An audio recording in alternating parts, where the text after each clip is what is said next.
Les violences sexuelles constituent une réalité dans la ville de Butembo et aux environs, c'est-à-dire aussi dans les territoires de Beni et Lubero au Nord Kivu.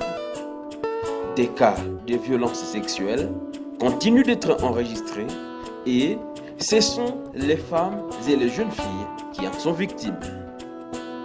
Les chiffres présentés par le service urbain de genre, famille et enfants à Butembo indiquent que cette année, jusqu'en novembre 2020, l'ONG FEPSI a pris en charge 446 victimes, l'ONG ADDF a pris en charge 357 victimes, alors que l'ONG FJDF a accompagné 448 victimes.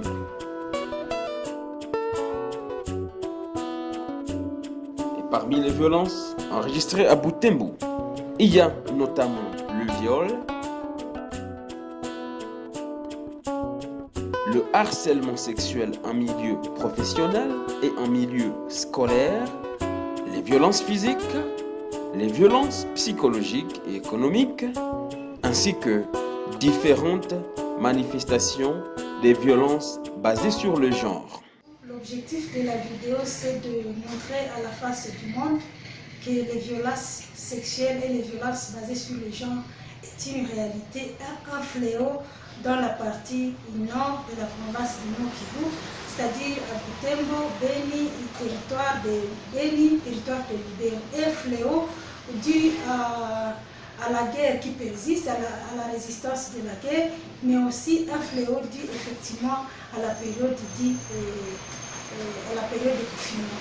Et donc, nous avons voulu que les victimes elles-mêmes s'expriment et témoignent, parlent aux gens pour parler de leur calvaire, parce que cela soutiendrait la communication que le collectif des femmes journalistes est en train de faire, parce que nos sensibilisatrices, nos animateurs, nos communicateurs ne sont pas des victimes.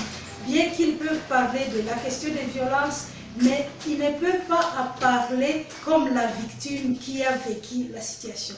C'était ça l'objectif, pour que pendant ces 16 jours d'activisme, même au-delà de ces 16 jours d'activisme, que ces victimes puissent parler de ces fléaux, envie d'amener la population à prendre conscience, mais aussi tous les acteurs impliqués à prendre conscience et à prendre des décisions favorables à l'éradication de ces fléaux, non seulement dans la partie nord de la province, mais dans la province, mais aussi à travers le monde, parce que c'est un fléau qui touche les femmes à travers. Cette victime s'appelle K. Elle a été violée par un homme inconnu jusqu'aujourd'hui. Elle est tombée enceinte et a aujourd'hui un enfant. Elle est prise en charge par FEPSI à Butembo. Je m'appelle K. Je suis née à Kirumba. Je vis à Butembo. J'ai 17 ans et ça fait 2 ans que j'ai été violée. Ça s'est passé à Kirumba, à territoire de Lubero. C'était autour de 18 heures. J'allais à la source. Puis je vis un homme me suivre derrière. Il m'a terrassé et a déchiré mes habits. Je me suis retrouvée après un long moment. Je crois que j'avais perdu connaissance. Tout ce dont je me rappelle, c'est que ce n'était pas un militaire. Il n'avait pas d'armes ni de couteau. Mais il avait plus de force que moi. J'avais des blessures sérieuses. Je gardais les formations, mais curieusement, je venais de tomber enceinte. J'ai été obligée d'arrêter les cours jusqu'aujourd'hui. Ça me trouble. Quand je me rappelle, je pleure.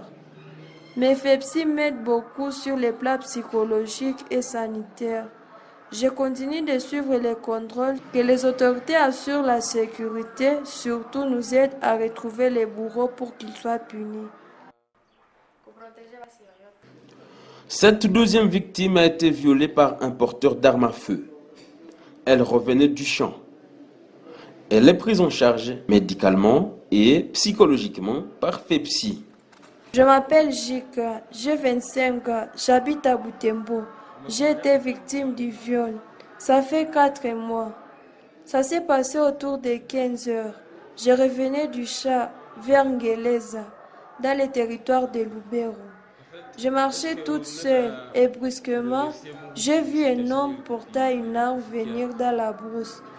À voir sa tenue, je ne sais pas dire si c'est un soldat de FARDC ou s'il est des groupes armés. Il a d'abord jeté ce que j'ai transporté, puis il m'a amené à brousse. Il a pointé l'arme sur moi et a dit, à moindre geste, il tire. Je n'ai eu aucun secours. Les gens ne pouvaient pas imaginer que j'étais en train d'être violée. Quand je suis rentrée à la maison, j'ai dit à mes parents ce qui s'est passé. Et le lendemain, j'ai été conduite à FEPSI. Et on m'a donné des médicaments et j'ai fait des examens. Je n'arrive pas à comprendre comment ça s'est passé. Je pleure. Dieu est grand. C'est lui qui m'a sauvée et m'a permis de me retrouver dans les bonnes mains de FEPSI.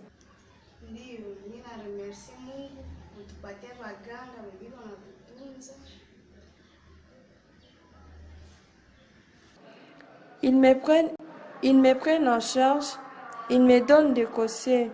Ni de tel accompagnement psychologique, je ne sais pas si je pouvais encore me sentir normale.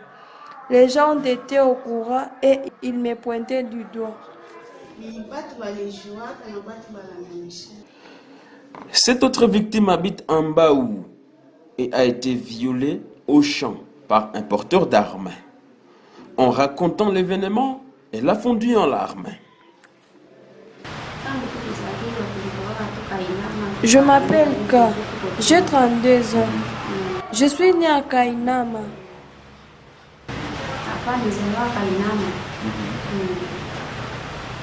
Mais je vis en bas ou dans les territoires de Beni depuis longtemps. Je suis cultivatrice. Cet événement de viol s'est passé en Baou.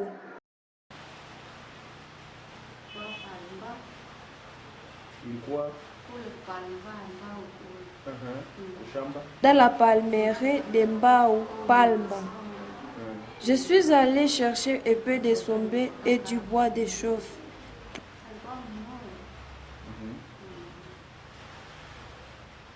Puis un militaire est venu me surprendre. Il était habillé en training avec une tenue militaire.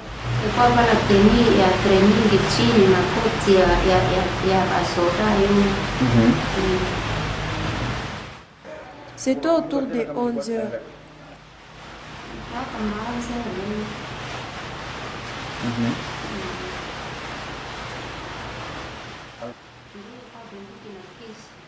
Il a déchiré mes habits et c'est une personne qui m'a trouvé, qui m'a donné un vêtement comme je ne pouvais plus porter mes habits totalement déchirés.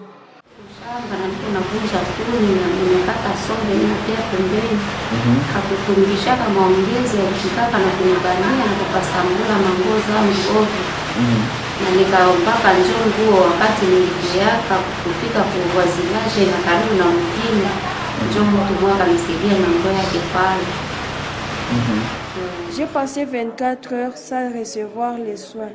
J'ai d'abord été conduite chez PAP RDC, puis la Sofepadi m'a amenée à l'hôpital général d'Oicha où je suivais les soins et l'assistance psychologique. Jusqu'à aujourd'hui, je n'ai jamais connu l'identité de celui qui m'avait violée. Je n'ai pas d'assistance judiciaire. Cette situation a déjà impacté négativement sur ma vie. Ce viol a fait que je tombe enceinte. D'abord, mon mari m'a chassée du foyer et a dit que cette fois, il ne peut pas vivre avec lui et avec moi. Je suis retournée chez mes parents. Je vis avec les papas. Comme la maman est déjà décédée. Cette histoire me fait pleurer tout le temps que je me rappelle de la scène. J'ai repris les études et grâce à Dieu, Sofepadi a payé pour moi les frais scolaires. Aujourd'hui, j'enseigne. Mais avec les conditions salariales, je n'arrive pas à subvenir à mes besoins et aux besoins de mon fils, qui est à ma charge toute seule.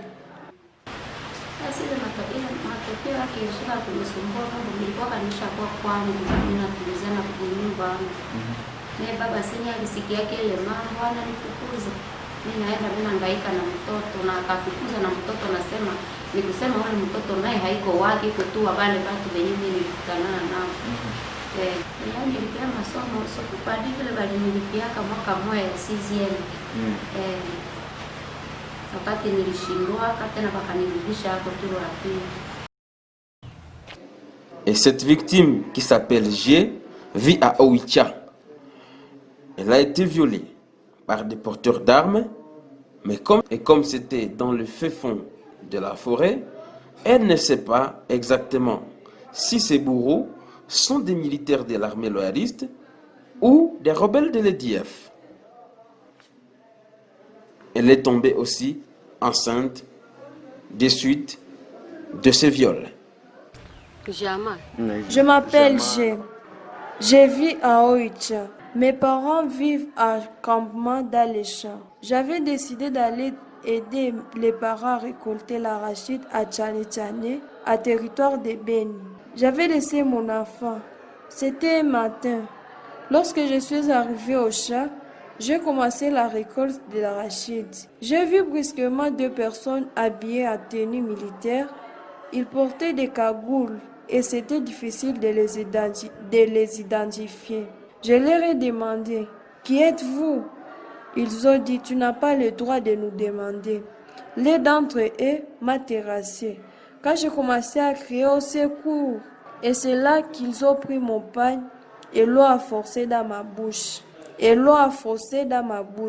Je me suis battue avec eux. Après, ils m'ont attaché, ils ont commencé à faire leurs bêtises. Quand le premier a fini, je fais semblant de mourir. Mais l'autre est venu aussi commencer à faire une relation sexuelle forcée.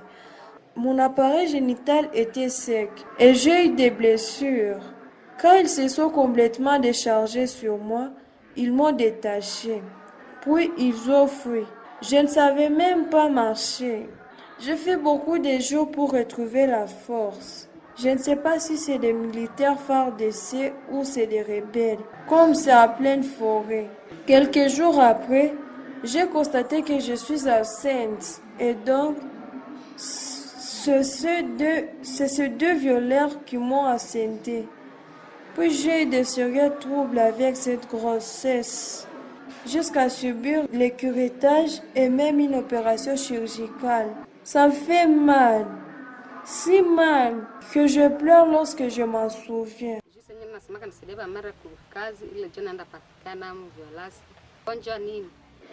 Cette dernière victime est une mère, très âgée. Elle a été violée par un porteur d'armes en pleine forêt aux alentours d'Oicha. Elle n'arrive pas à se débarrasser de ce mauvais souvenir.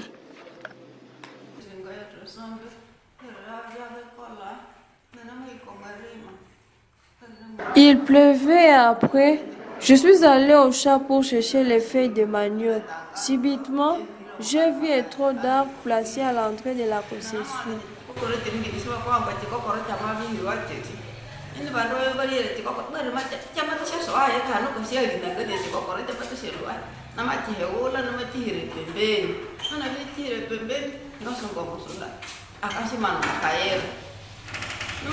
Et brusquement, j'ai vu un militaire. Il est venu vers moi. Il m'a poussé et a dit « Twende, allons ». Il m'a conduite dans la brousse et je me suis dit « Certainement, c'est un rebelle qui va me tuer ». Je me suis dit « C'est ma mort ». J'ai demandé à Dieu de me venir en aide. J'ai essayé de crier pour appeler les secours, mais il menaçait de me tirer une balle dans la tête.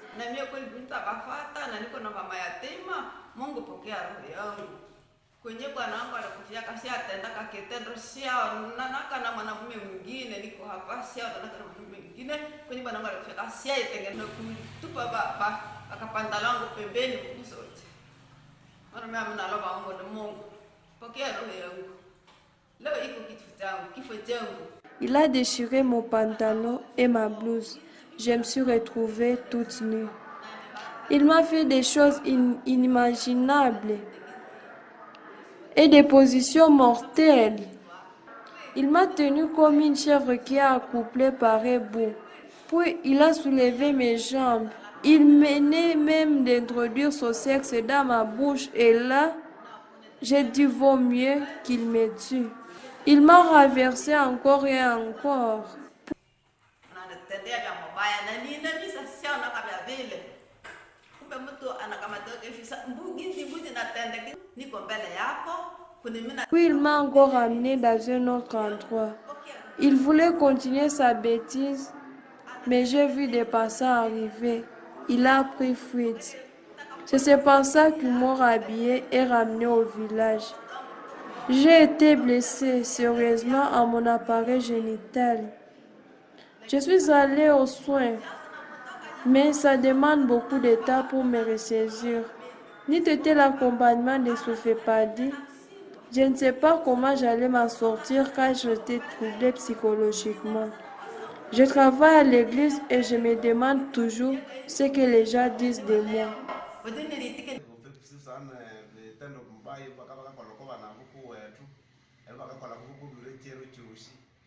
Nero ukata yewa wuti ngamu huti wika hikiro mwana owa unalia buta basi sindi yowanda yakenga langira bubakaji bukakora kokobana botukabutra.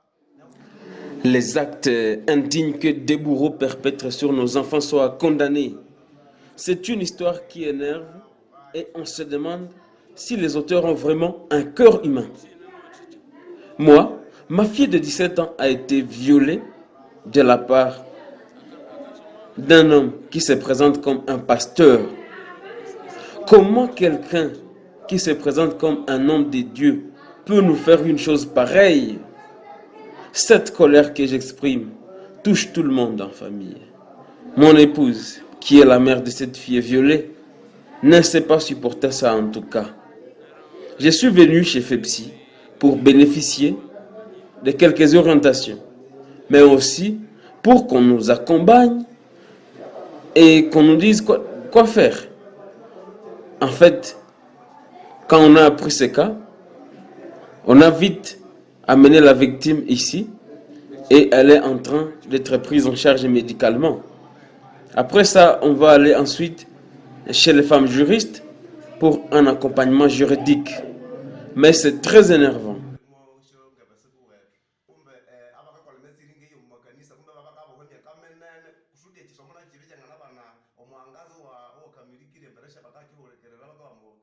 Par FEPSI est important, mais aussi les prestataires font face à plusieurs difficultés. Ok, merci. FEPSI s'occupe médicalement des victimes de violences sexuelles. Donc, notre cible sur les violences sexuelles pour la prise en charge psychomédicale. Même dans les environs, nous avons des structures membres à l'intérieur, comme à Mouchelene, à Mouhangi, à Mtendero, à Kalunguta. Nous travaillons avec les structures de là. Notre prise en charge, c'est juste prendre en charge les victimes de violences sexuelles médicalement, comme tout autre malade. Il se présente comme tout autre malade, mais c'est ici à la salle d'écoute où nous ciblons maintenant si les victimes de violences sexuelles ou bien c'est les malades ordinaires. Vous êtes donc obligé de les appuyer aussi, de prendre en charge leurs soins. Oui. Leurs soins, c'est gratuit.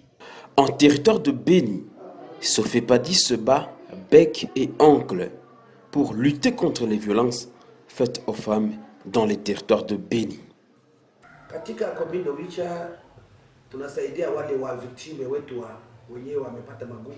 En commune d'Oicha, nous accompagnons les victimes de violences sexuelles à travers la Sofepadi.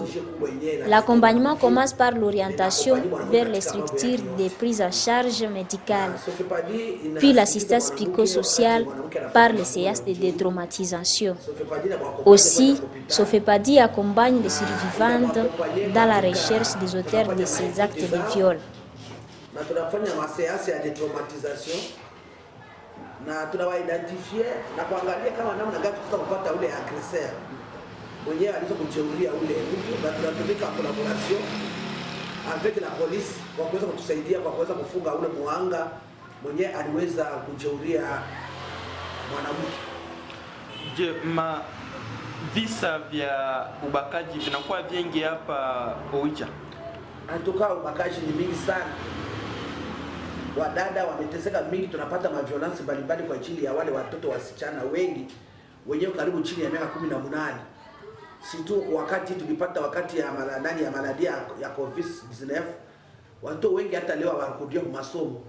Juu wengi leo wamebeba mimba, walijeuriwa ndani ya hali ya kukala kunyumba pasipo masomo, walikuwa ndani ya distraction kubwa na walidanganyiwa sana. Na leo à côté de la prise en charge médicale et psychosociale, la communication est aussi une clé importante dans cette lutte qui doit être une affaire de tout le monde. Est-ce qu'on arrivera à l'éradication des violences sexuelles? Bien sûr, par la communication et par l'implication de tous. C'est pourquoi le collectif des femmes journalistes a pensé que nous devons nous impliquer tous dans la communication et a pensé que la communication peut être parmi les meilleures stratégies d'éradication parce que quand on communique, on va contribuer à la prévention en parlant des violences basées sur le genre et des violences sexuelles. Étant donné que c'est une question qui a été considérée comme tabou, et les questions liées au sexe, vous comprenez que ça a été toujours dans les cultures africaines des questions taboues. Maintenant, les collectifs des femmes journalistes ont pensé qu'il faut en parler régulièrement et pour conscientiser, parler des textes légaux qui éradiquent et qui prennent la promotion des droits de la femme.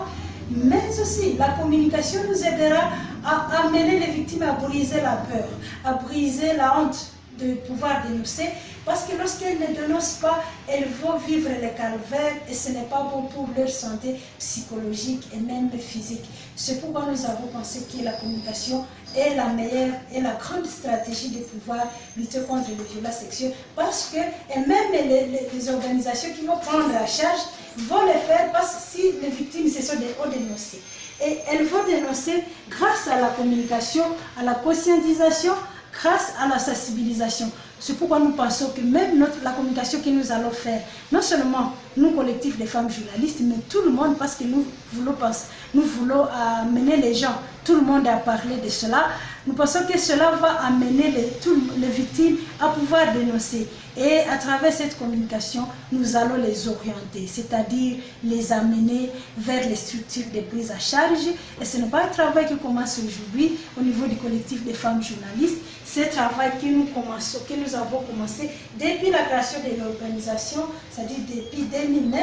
Et nous voulons tout simplement renforcer ce travail à travers de nouvelles stratégies, surtout l'exploitation aussi de l'Internet, étant donné que c'est vraiment la version qui vient intégrer notre planification, notre plan de communication d'autrefois, parce que nous avons constaté que beaucoup de gens aussi sont là et peuvent recevoir les messages et peuvent communiquer aussi à travers l'Internet. Nous avons disponibilisé à cet effet un numéro vert parce que je l'ai dit, dans notre communication, nous interpellons, nous orientons effectivement les victimes et nous avons disponibilisé un numéro vert et c'est un numéro RTL, c'est le 09 70 13 15 02. C'est notre numéro vert et que nous communiquons partout où nous passons, à travers toutes les communications médiatiques et sur Internet que nous communiquons. Et nous sommes en train de recevoir plusieurs cas depuis que nous avons pris cette stratégie de laisser numéro vert